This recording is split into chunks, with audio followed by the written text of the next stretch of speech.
Bonjour à toutes et à tous. Bienvenue à cette conférence sur le RSA conditionné, sous condition. Pour ceux et celles qui ne me connaissent pas, je me présente. Je suis Karen Hérodi, députée LFI, NUPES, LFI, pardon, NFP du Tarn. Et je suis à la commission Affaires sociales à l'Assemblée nationale. L'objectif aujourd'hui, c'est de vous donner quelques clés pour comprendre la dernière réforme, la mise en place et ses nombreuses implications pour les allocataires. Alors, que prévoit cette réforme du RSA? Dans les grandes lignes, la réforme du RSA prévoit que les allocataires doivent maintenant justifier de 15 à 20 heures par semaine d'activité pour pouvoir obtenir leur allocation à travers un contrat d'engagement unique. Par activité, ils entendent formation professionnelle, mais aussi stage et même salariat déguisé.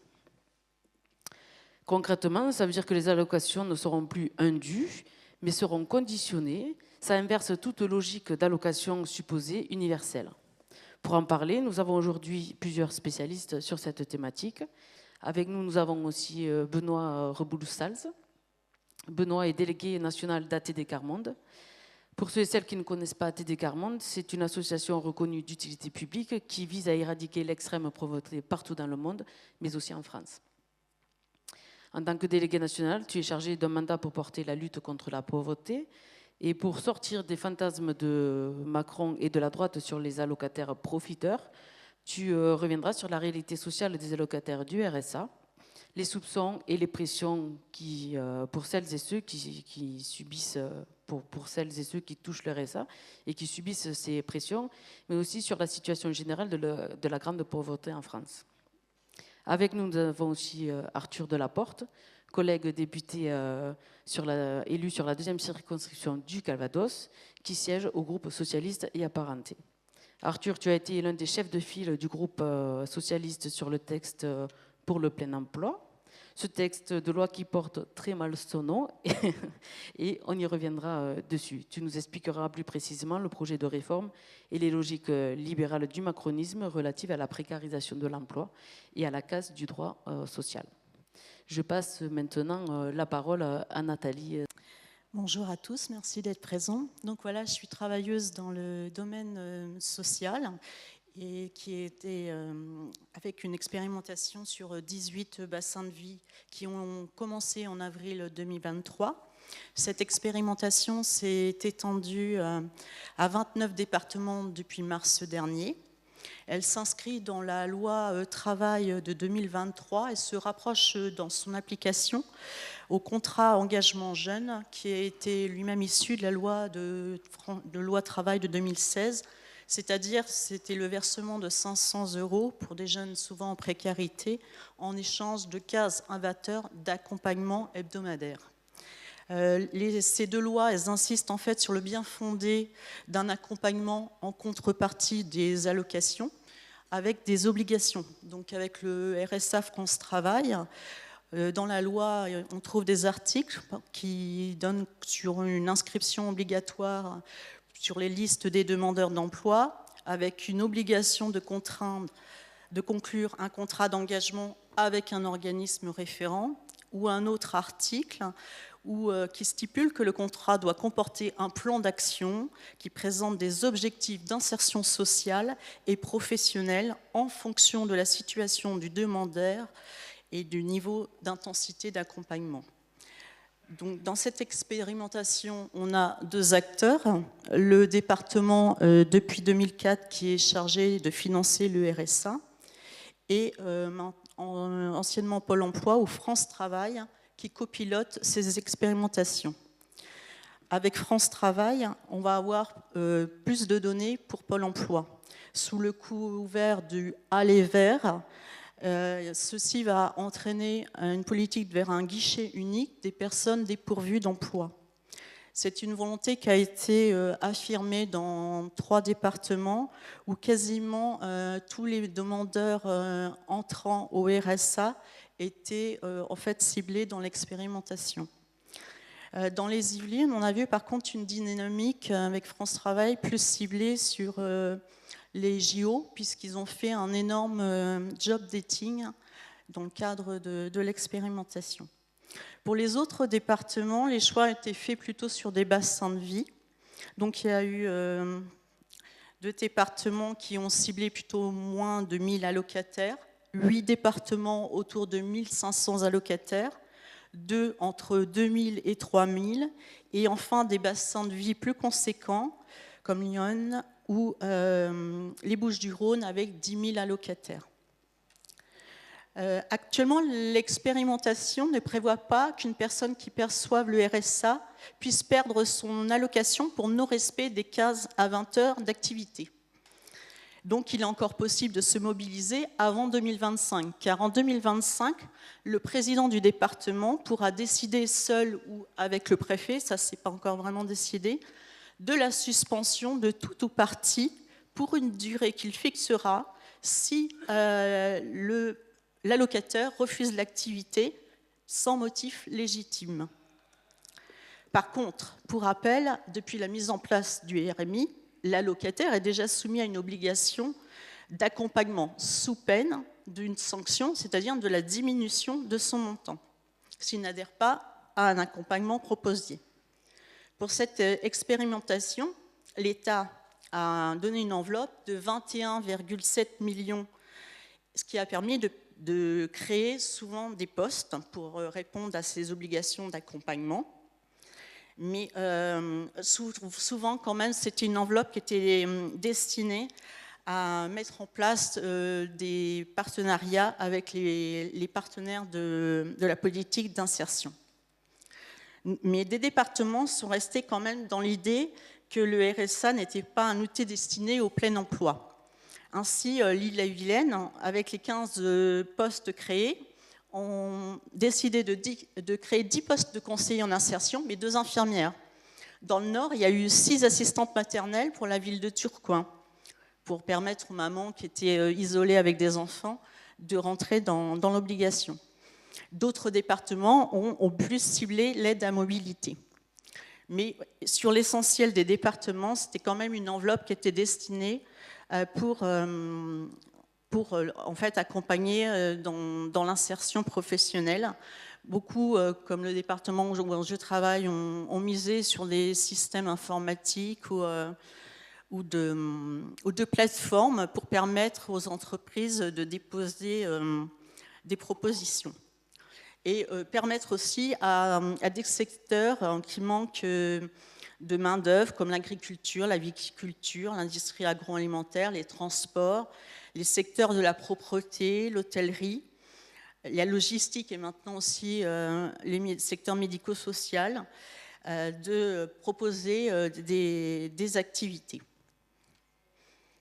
En même temps, puisque le gouvernement actuel, c'est toujours un peu le en même temps, ils ont mis fin au dispositif des contrats de professionnalisation qui aident à accorder aux employeurs une aide allant jusqu'à 6 000 €. Sachant que déjà les contrats aidés avaient déjà été réduits de 1/3 en 2022.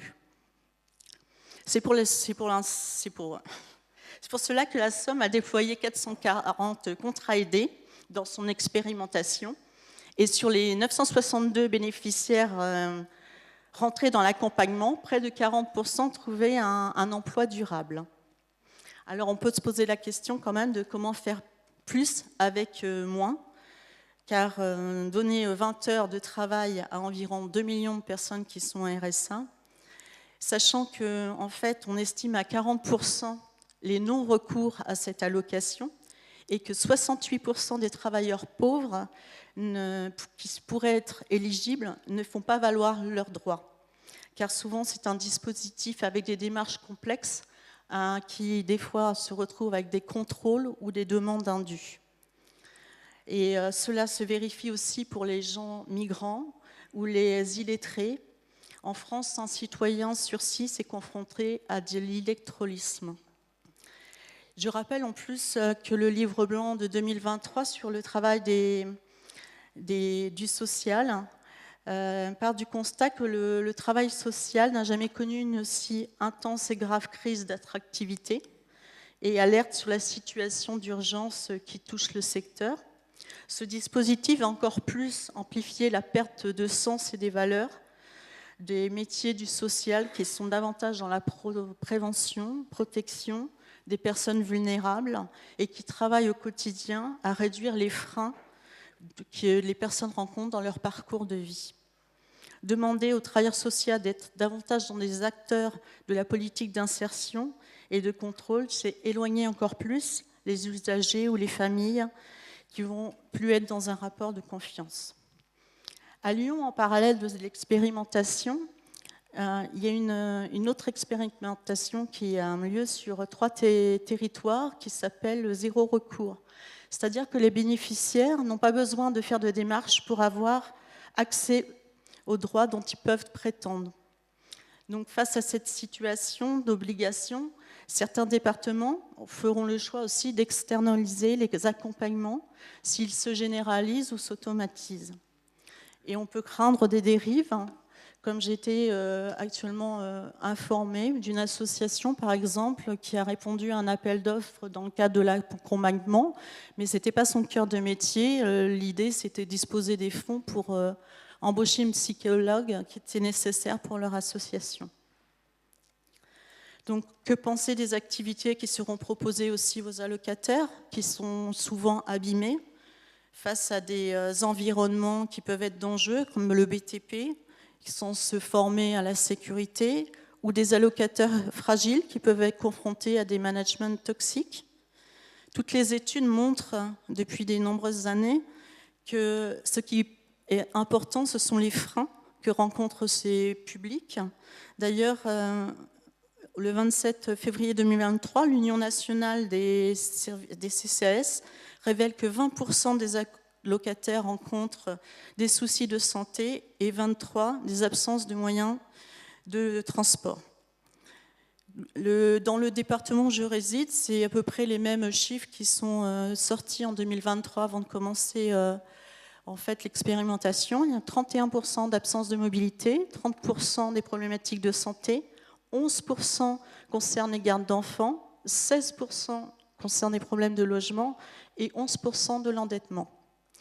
Il y a une typologie aussi qui a été faite sur 13% des allocataires qui n'ont jamais travaillé, 12% par intermittence, avec 40% qui possèdent un CAP ou niveau 3e, 11% aucun niveau, et seulement 8% ont fait des études. De nouveaux articles ont été publiés cette semaine. Là, j'ai l'impression que les retours d'expérience commencent à sortir au niveau des médias. Mais ce que relève France Travail, c'est exactement cette situation, puisqu'ils disent qu'au moment de leur entrée en parcours, les freins sont pour la mobilité 43% et 20% au niveau de la santé. Aussi, on attend encore sinon les différents retours d'expérience. Aussi, on peut dire actuellement, pour résumer, que les départements sont encore dans le flou. Des zones d'ombre ont été révélées pendant les expérimentations, mais restent sans réponse. C'est par exemple la dispersion des acteurs et des interlocuteurs. C'est la difficulté à comprendre les dispositifs et les perspectives d'emploi qui sont souvent reléguées à des accompagnements. Donc je vais me permettre juste pour conclure de citer François Sauvadet, qui est le président de l'Association de départements de France. Il ne faut pas que cela devienne un machin supplémentaire. En effet, il refuse une remise en cause du travail que font au quotidien les travailleurs sociaux. Donc pour en finir, si vous souhaitez, on aura un temps d'échange après toutes les interventions. Et je voulais aussi rappeler que sur l'application de l'action populaire, sur l'onglet Agir, dans le menu déroulant, il y a un icône qui permet de rejoindre les groupes thématiques qui permettront après de contribuer au livret de la France Insoumise. Voilà, je vous remercie. Merci à toi, Nathalie, pour ton retour d'expérience enrichissant. Comme on pouvait s'y attendre, ces expérimentations n'ont rien donné en termes de résultats concrets sur l'emploi. Alors que la priorité devait être portée sur la réintégration des allocataires dans la société, cette réforme a participé à amplifier la stigmatisation des allocataires du RSA et des aides sociales en général, en les mettant encore plus en difficulté personnelle, d'après ce que Nathalie, ce que tu nous fais remonter. Qui plus est, cette réforme risque encore du coup d'accentuer le non-recours des allocataires qui devront justifier d'une activité qu'ils et elles ne seront jamais en mesure d'atteindre. Et là, je donne la parole du coup à Benoît Reboul-Salz pour en parler, qui saura en parler mieux que moi sur les difficultés, la pauvreté et tout ce qu'il y a autour de cela. Merci, bonjour à tous et toutes. Avant de parler de la réforme du RSA, la première chose qu'il faut se rappeler, et que nous rappellent en permanence les personnes en situation de pauvreté, c'est qu'on ne vit pas au RSA, on survit. Et en fait, la réforme ne change rien à ce fait. Et ça, c'est un point de départ qu'il ne faut jamais oublier. On est très très loin, avec le RSA et encore plus avec sa réforme, d'un revenu minimum incompressible et sans condition. C'est-à-dire que les gens sont très très loin d'avoir la sécurité d'un revenu minimum. Et ça a des conséquences dramatiques. Et les gens nous disent, être digne, c'est pouvoir être dans le calme et ne plus être tout le temps stressé. Et aujourd'hui, le RSA et le RSA conditionné ne permettent pas de vivre avec des moyens convenables d'existence. Pourtant, c'est un des engagements de l'État vis-à-vis de ses citoyens. C'est inscrit dans notre Constitution. Mais le droit ne se négocie pas. C'est un droit. Et quand on a le droit, ça s'applique. Et c'est une fois simplement que le droit est appliqué qu'on peut parler de devoir. Et là, la logique est en train de s'inverser. On parle d'abord des devoirs avant de parler des droits. Et aujourd'hui, la réforme du RSA parle de contrat d'engagement unifié. Avant, c'était un contrat d'engagement réciproque. Il y avait le mot réciproque. Il a disparu. Et c'est maintenant France Travail qui va définir ce que sera ce contrat en lien avec les travailleurs sociaux. Et donc, c'est des engagements du côté des conseillers pour agir sur les freins. On a parlé de garde d'enfants, de mobilité, de santé, on pourrait parler de logement.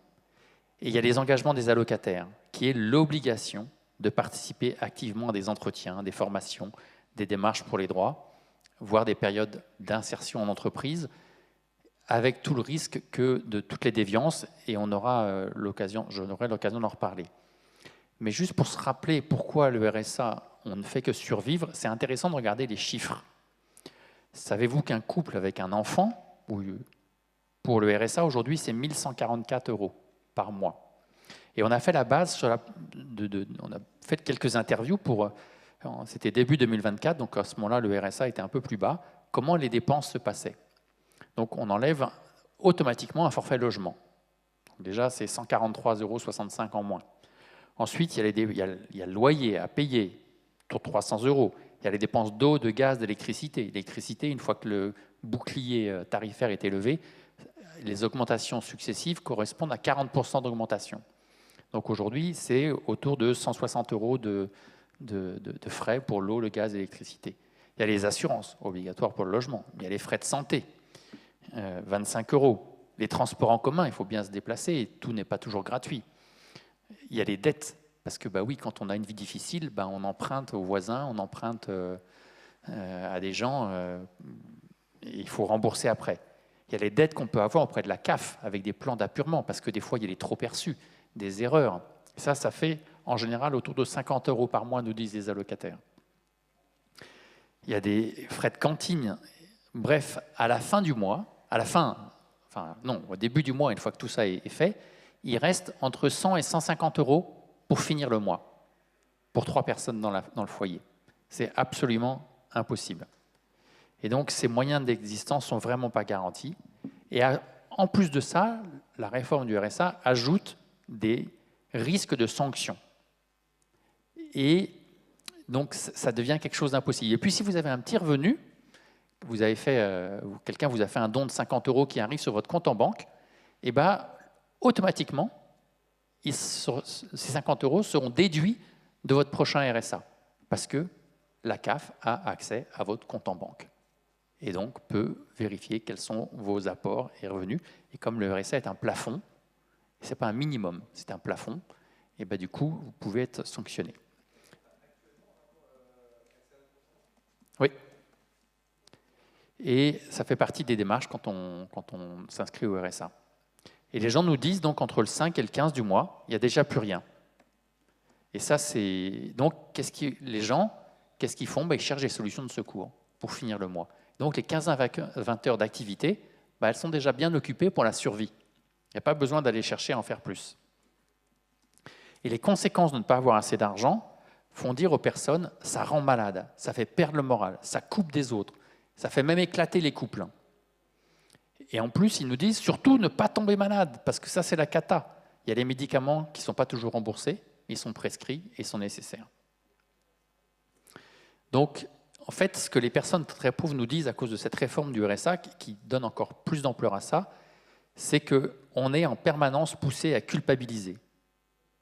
Il n'y a rien de pire que la façon dont les personnes, sans nous le dire en face, nous font comprendre que c'est notre faute. Et du coup, on se renferme, on s'oublie. On nous dit de faire des démarches, de parler, mais en fait, nos paroles sont déformées et interprétées à la manière des gens qui sont en face. Alors quand justifier des activités des 15 à 20 heures va dépendre d'une tierce personne, même bienveillante, on n'est plus dans le droit. On est dans « je dépends du bon vouloir des autres ». Et puis au-delà de la question des revenus, il y a tous les autres aspects de la vie.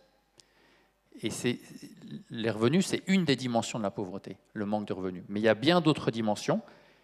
Et quand on est dans la grande pauvreté, on vit un cumul d'insécurité qui empêche les personnes de se projeter, qui entraîne des replis sur soi, qui compromettent même les chances de reconquérir ses droits par soi-même, dans un avenir prévisible. Et ça fait des années que nous, à Télécar Monde, on le dit. Depuis même avant le RMI, puisqu'on a procédé à des expérimentations déjà avant. Et on a fait des travaux entre 2016 et 2019 avec l'université d'Oxford pour comprendre c'était quoi ces dimensions de la pauvreté. On a même des travaux cette année avec l'INSEE.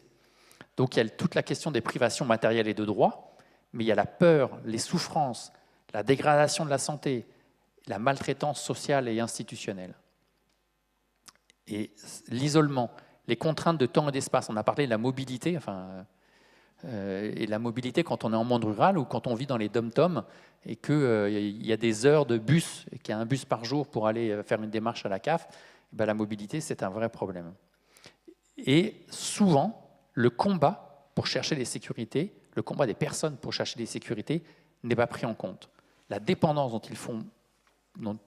qu'ils vivent n'est pas pris en compte. Et ça, c'est dépendre du bon vouloir des institutions, et ça, c'est terrible. Alors, cette réforme du RSA, elle est faite sur beaucoup d'idées fausses qui circulent aussi dans la société. Je vais en citer quelques-unes. Les pauvres sont les profiteurs. Il vaut mieux vivre au RSA que chercher du travail. Je vous ai montré le calcul tout à l'heure. Vivre au RSA, ce n'est pas une sinécure. Et on peut faire, à quelques exceptions près, on peut faire tous les calculs que vous voulez. On gagne toujours moins au RSA que quand on travaille. Autre idée fausse, sur ceux qui n'ont pas d'argent, c'est que donner une sécurité de base empêcherait de chercher du travail. C'est complètement faux. Et les travaux d'Esther Duflo, prix Nobel d'économie, excusez-moi, affirment que les revenus de remplacement ne sont pas un obstacle au retour à l'emploi. Et nous, au niveau de la Télécar Monde, depuis 20 ans, on anime une entreprise qui s'appelle Travailler et apprendre ensemble, qui montre justement qu'à partir du moment où les gens ont un CDI, ils peuvent se projeter dans l'avenir. Ils ont la sécurité qui empêche de s'inquiéter et on peut se projeter dans l'avenir, on peut imaginer des formations, imaginer de retourner vers un emploi autre. Et je parlerai tout à l'heure de l'expérience qui s'appelle Territoire zéro chômeur de longue durée, qui montre encore plus ça, sur des milliers de personnes à travers 75 territoires en France. Autre préjugé. Les pauvres ne savent pas gérer leur budget. C'est faux. Quel budget? Comment gérer un budget quand il n'y a pas de budget? Et alors, il y a des conseillers budgétaires qui sont là, plein de bonne volonté, mais c'est très mal reçu par les personnes, parce qu'ils voient ça comme une intrusion dans leur vie, comme un manque de confiance qu'on leur fait. Et du coup, c'est très difficile de recevoir des conseils. Tu devrais faire ci, tu devrais faire ça. Et alors, évidemment, certains travailleurs sociaux savent le faire et il ne faut pas non plus faire une généralisation, loin de moi cette idée. mais la pression qui est mise sur les travailleurs sociaux, la pression qui est mise sur les allocataires fait que c'est absolument, absolument terrible et très très lourd à porter. Et ça écrase les personnes. Autre préjugé, il y a de l'emploi pour tout le monde. Ben ça, c'est faux. Aujourd'hui, si on cumule les catégories A, B et C de chômeurs, c'est 5,122 millions de personnes. Je ne parle pas des gens qui sont considérés comme ne pouvant pas retourner à l'emploi, ce qu'on appelle les catégories D et E. Mais l'offre d'emploi, au deuxième trimestre 2024, donc c'est tout récent, hein, la DARES, donc qui cumule les statistiques, dit qu'il y a 539 000 emplois vacants en France. 5 millions de personnes en recherche d'emploi, 539 000 emplois vacants. Oups, il y a un petit problème là. Alors nous, on est d'accord pour dire que les conditions d'accompagnement au RSA ne sont pas satisfaisantes et qu'il n'y a pas les moyens, ça a été démontré tout à l'heure, et qu'il en faudrait plus. Les conseillers ne sont pas assez disponibles, pas assez nombreux, et on leur empile des contraintes à eux aussi, qui sont complètement inexcusables. Mais malgré tout, comment on fait? Parce que les gens, ils veulent gagner des sécurités, ils veulent aller mieux. Et on leur dit, en plus, il faut justifier de vos choix pour obtenir un droit. C'est quand même vraiment, vraiment terrible. Et juste un petit complément de ce qu'a dit tout à l'heure, le fait de rendre obligatoire l'inscription à France Travail, c'est dans la loi, mais c'est pour bénéficier du RSA, mais ce n'est pas simplement sa propre inscription. C'est l'inscription de toutes les personnes dans le foyer. Et donc, ce n'est plus un libre choix que de s'inscrire à France Travail, ce qui est normalement demandé par la loi. C'est obligatoire maintenant, y compris pour le conjoint, pour les enfants majeurs, etc., etc. Et donc, on voit bien tous les risques de dérive qui peuvent se produire avec du travail non rémunéré et aucune perspective d'embauche à la suite. Et juste un petit exemple pour montrer ça. Dans un département que je ne citerai pas, le maire d'une commune s'est exprimé, c'est « Ah, moi, dans ma commune, je n'ai qu'un agent communal. Donc, c'est tous ces personnes au RSA, je vais les utiliser pour végétaliser le cimetière, parce que l'employé municipal ne peut pas le faire. » Mais là, on n'est plus du tout dans l'insertion par le travail ou dans l'immersion. On est dans du travail déguisé, ce qui est complètement inacceptable. Enfin, se pose la question de comment mesurer la remobilisation. Et là, je vais prendre l'exemple des contrats d'engagement jeunes, parce qu'on a plusieurs exemples qui sont les précurseurs du RSA conditionné. Il y a des applications, dans un département, il y a des applications. Donc les jeunes expliquent qu'est-ce qu'ils font de leur journée. Et en fait, ils ont trouvé le truc. Ils disent on va à Basic Fit. Je ne sais pas si vous connaissez Basic Fit, c'est les salles de sport. Donc il n'y a jamais autant de jeunes dans ce département qui ont fréquenté les salles de sport. Ça ne veut pas dire qu'ils y vont. Ça veut juste dire qu'ils ont trouvé ce moyen-là pour justifier on est actif. Et alors, mais ça ne veut absolument pas dire qu'on est dans une vraie démarche où les jeunes peuvent aller vers un emploi, une formation choisie qui correspondent à leurs aspirations, alors que c'est ça qu'ils demandent. Sans parler, alors on a parlé des algorithmes, du suivi numérique, mais les algorithmes de la CAF ont été dénoncés, prouvés par des journalistes du Monde, entre autres, et par un collectif d'associations qui s'appelle Changer de Cap, qu'ils pointent particulièrement du doigt les personnes en situation de pauvreté. Parce que, et l'argument qui est avancé par la CAF, c'est de dire ce sont ceux qui touchent le plus d'allocations. Donc il faut les contrôler, puisque ce sont potentiellement des fraudeurs.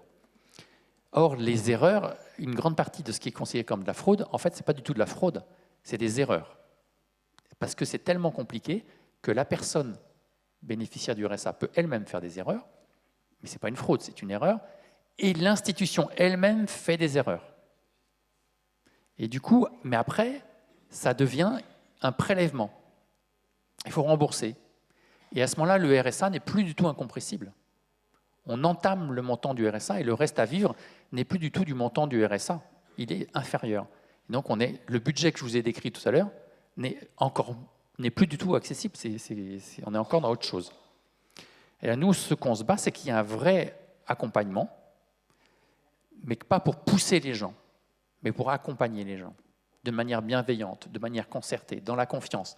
Mais pour être dans la confiance, ça a été dit tout à l'heure, il faut avoir les moyens, le temps pour les travailleurs sociaux, la formation parfois, parce que les conseillers France Travail, d'aussi bonne volonté qu'ils soient, ne sont pas forcément formés pour accompagner des gens qui ont des difficultés sociales. Ils sont là pour accompagner les gens pour retourner vers l'emploi, ce qui n'est pas du tout la même chose. L'évaluation du RSA, donc avant la réforme de France Travail, pointait que 40% des bénéficiaires n'avaient pas d'accès à un accompagnement. Il y a un vrai manque de budget. Et donc, il y a une dame qui nous dit, depuis 2 ans, je n'ai pas reçu de lettre de la CAF pour avoir un référent RSA. 2 ans. Elle attend toujours la lettre. Donc, là aussi, il y a des choses qui ne vont pas. Et nous, on aimerait, par exemple, qu'il y ait un quota défini pour l'accompagnement, que les travailleurs sociaux puissent ne pas avoir un trop grand nombre de personnes et qu'au-delà de ça, ils puissent dire « non, je ne peux pas faire mon travail correctement ». Actuellement, ça arrive que des travailleurs sociaux aient plus de 100 personnes à accompagner. C'est absolument impossible. Ou alors, on se consacre sur ceux qui ont le moins de fragilité, sur ceux qui sont les plus à même de retrouver rapidement une insertion à travail. Et j'ai dépassé mon temps. Voilà. Donc, je veux juste dire une chose, si je peux me permettre une minute de plus, c'est la question du non-recours. Parce que toutes ces contraintes, toute cette peur, ça augmente énormément le non-retour. Et en 2016, il y avait 7% des gens qui ne recouraient pas à RSA par peur des conséquences. Aujourd'hui, c'est 18%. Donc on est dans une augmentation terrible au niveau des conséquences. Il y a le manque d'information, il y a les démarches trop complexes, il y a la numérisation qui augmente le non-recours, mais il y a aussi cette peur des conséquences. Et moi j'ajouterais même, il y a les injonctions paradoxales. C'est-à-dire, pour faire simple, une maman qui est conseillée par la protection de l'enfance parce qu'elle a eu des difficultés dans sa vie, on va lui dire « occupe-toi de tes enfants, ne cherche pas du travail, parce qu'il faut que tu t'occupes de tes enfants, sinon on va te placer ». Ça arrive. Enfin, c'est très concret, c'est un fait réel. Et en même temps, dans le même moment, les conseillers France Travail vont lui dire « si vous ne cherchez pas du travail, on vous coupe le RSA ». Elle fait quoi, cette maman? À qui elle obéit? On est face à une injonction contradictoire. C'est terrible, c'est très violent. Et en fait, c'est ça qu'on veut aussi dénoncer, c'est qu'il faut sortir de la spirale de la violence institutionnelle. Et ça, c'est possible. 2 exemples. Territoire zéro non-recours, donc qui ont pour but de permettre à tous les bénéficiaires les potentiels bénéficiaires du RSA de le demander. Et à Nancy, il y a une expérience très intéressante qui a pour but d'aller chercher, d'aller à la recherche, de les rencontrer, les gens qui pourraient être des bénéficiaires du RSA. Et vous pourrez poser des questions par rapport à ça. Et puis, il y a l'expérience territoire zéro chômeur de longue durée qui montre que quand on se met ensemble dans une gouvernance locale, dans une volonté de travailler ensemble, eh ben on peut permettre à des personnes qui n'ont pas travaillé depuis 7 ans, 8 ans, 10 ans, j'ai même vu 20 ans, retourner vers l'emploi. Parce que les gens nous disent, et je vais terminer là-dessus, je n'ai pas été embauché pour ce que je suis capable de faire aujourd'hui, mais pour ce que je pourrais faire demain, pour ce que je serai demain. Et cette réforme du RSA ne permet pas ça aujourd'hui.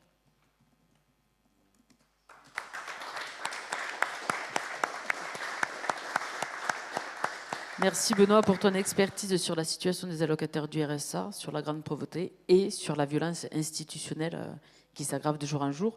Et sans plus attendre, du coup, je vais passer la parole à Arthur Delaporte.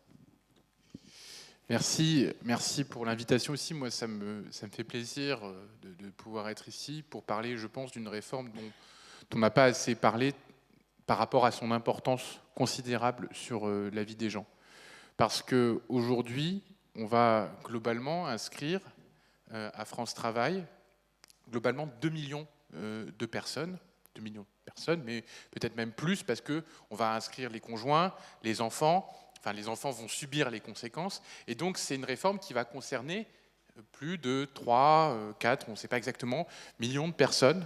Et elle est passée comme ça, quasiment inaperçue, même si on s'est battu autant qu'on a pu au Parlement, mais dans un contexte où même si il y avait une majorité relative, il y avait une alliance objective de la droite dure et de la Macronie, et même des concessions qui ont été faites par les macronistes à la droite pour obtenir leur vote à la fin pour pouvoir faire passer ce texte.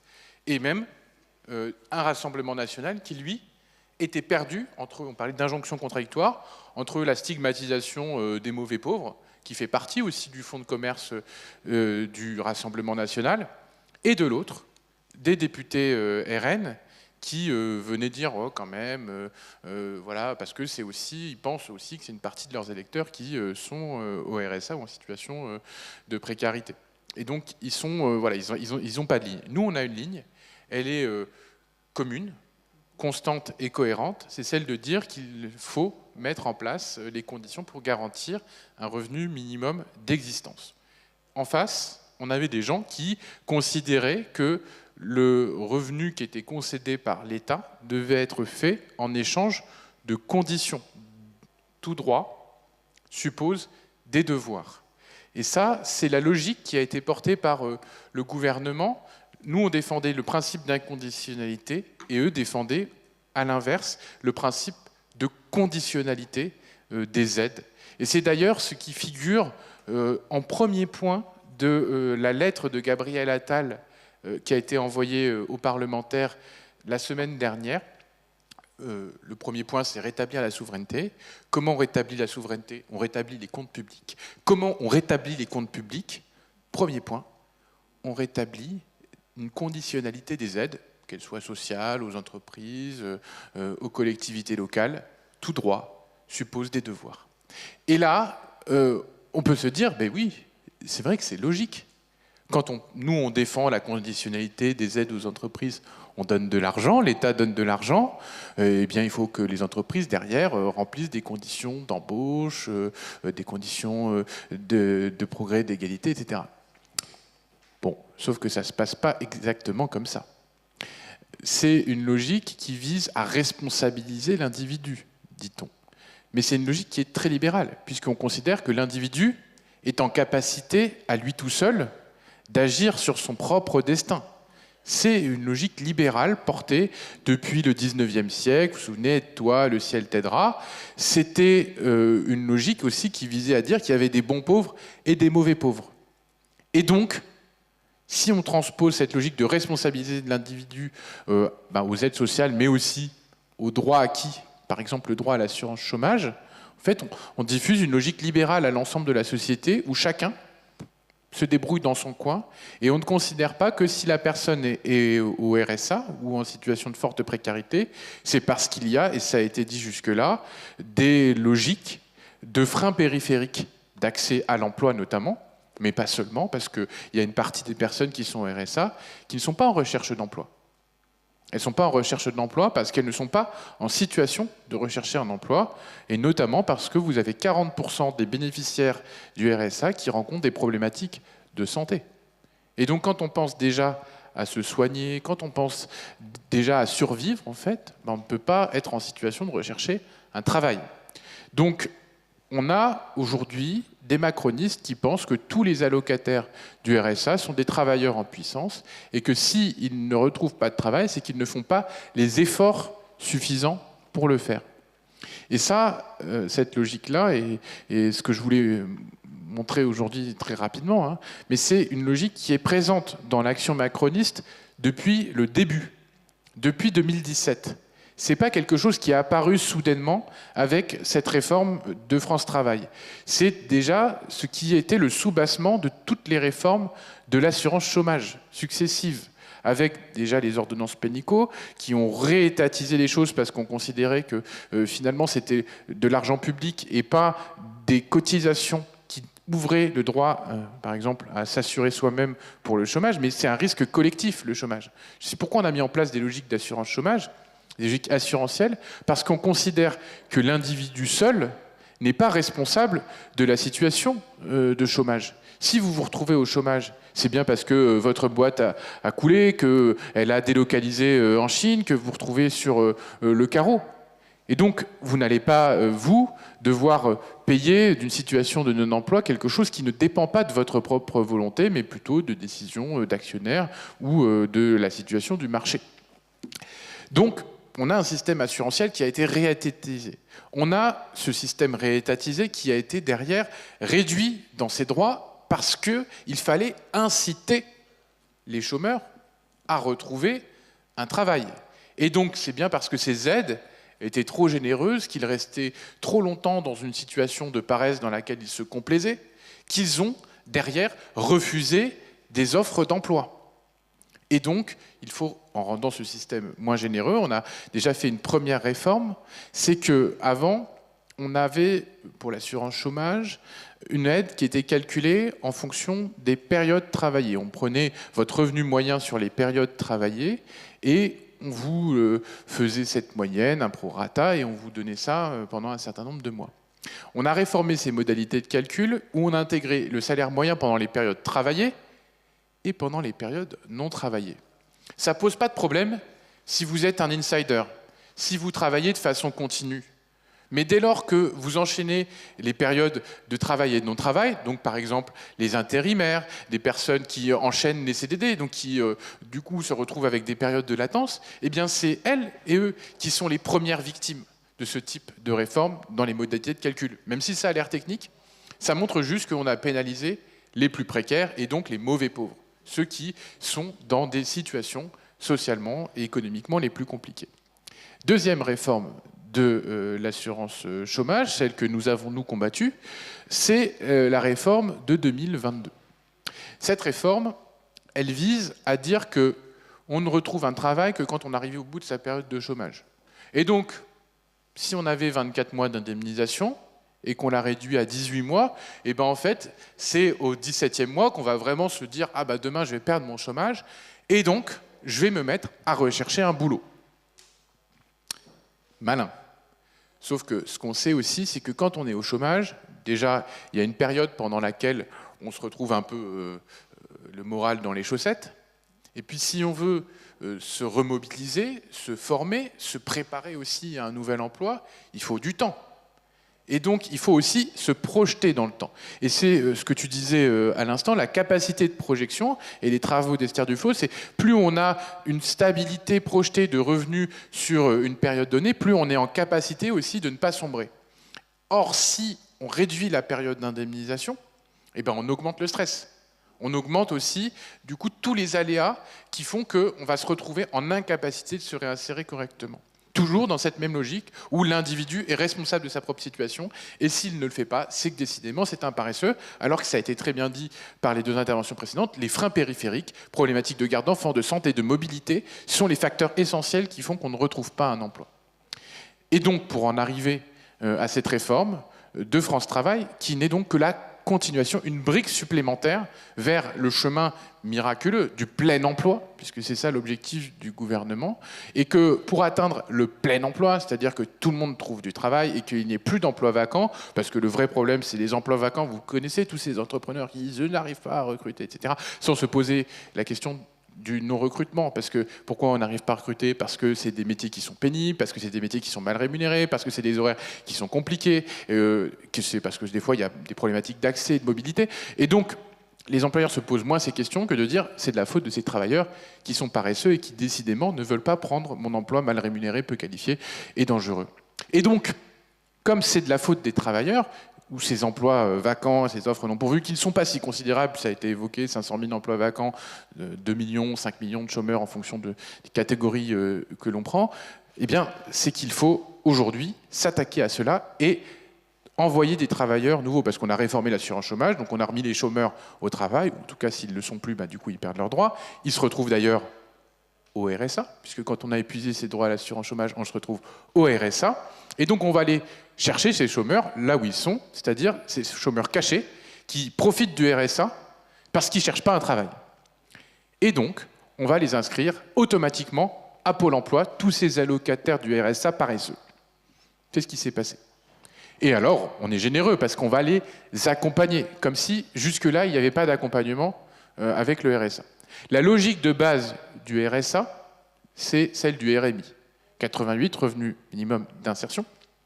Et l'idée, c'était de s'adresser à tous ceux qui se développaient, enfin en plus avec l'augmentation du chômage des années 80, on avait plein de gens qui se retrouvaient sans activité, sans emploi et sans revenu. Donc on leur donne un revenu minimum d'insertion qui se fait par deux voies, une voie économique mais aussi une voie sociale. Parce qu'on considère, à l'origine dans la création du RMI, que toute insertion n'est pas forcément une insertion par l'emploi. On peut trouver du sens par d'autres moyens et on peut se réinsérer aussi et derrière même trouver un emploi en ayant un accompagnement social renforcé parce qu'on n'est pas en capacité de trouver un travail.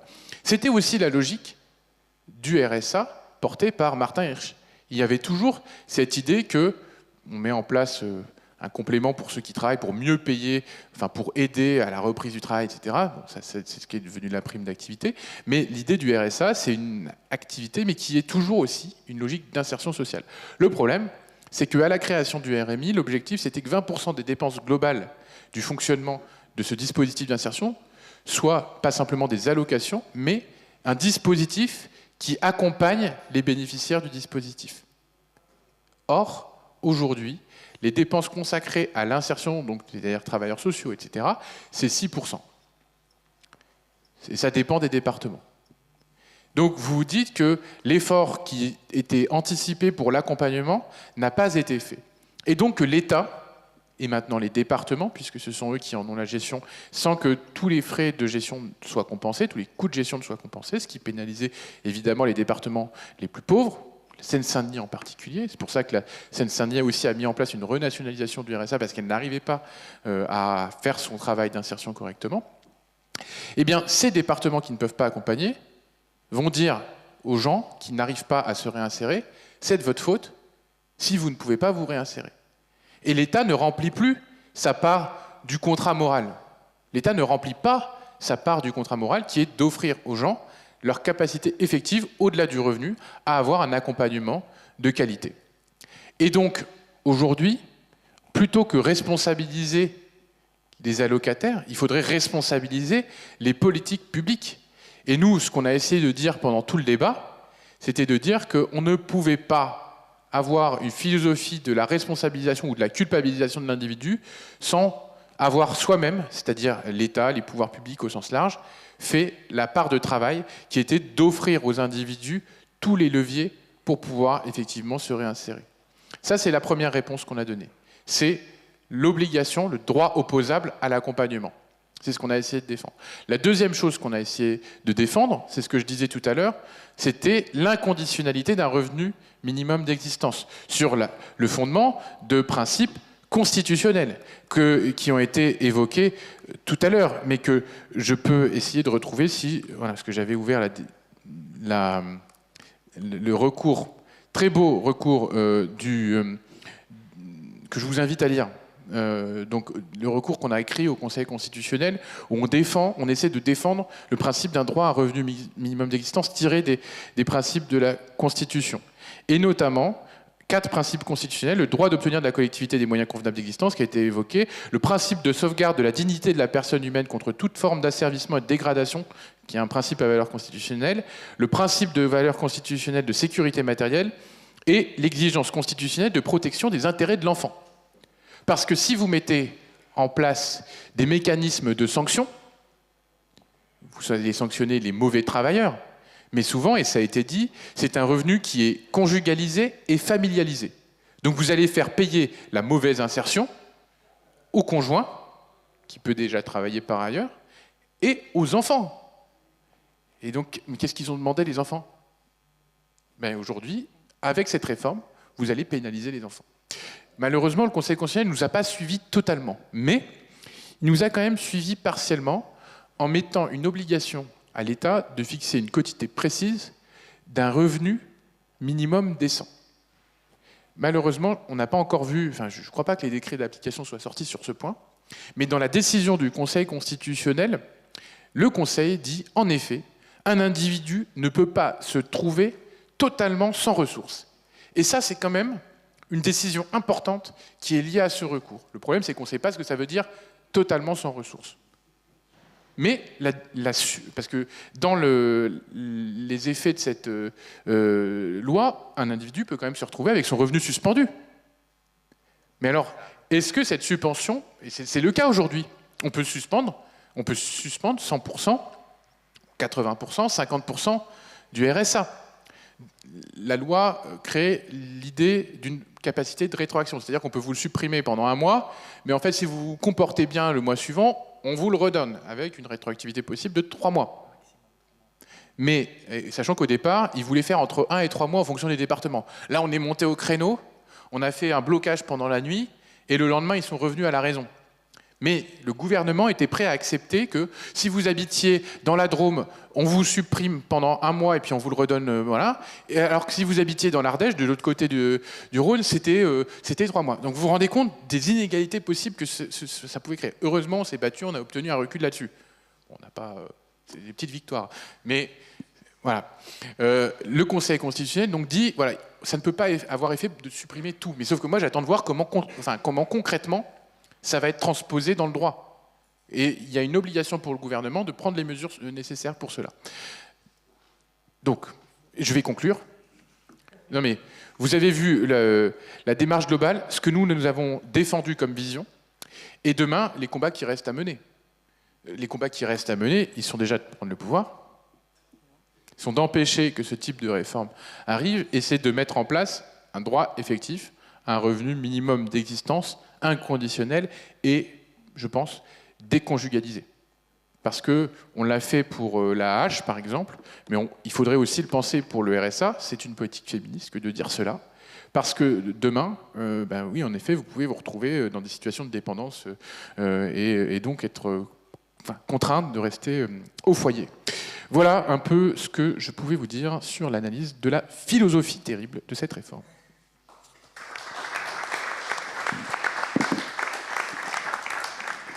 Merci Arthur pour la clarté de ton intervention.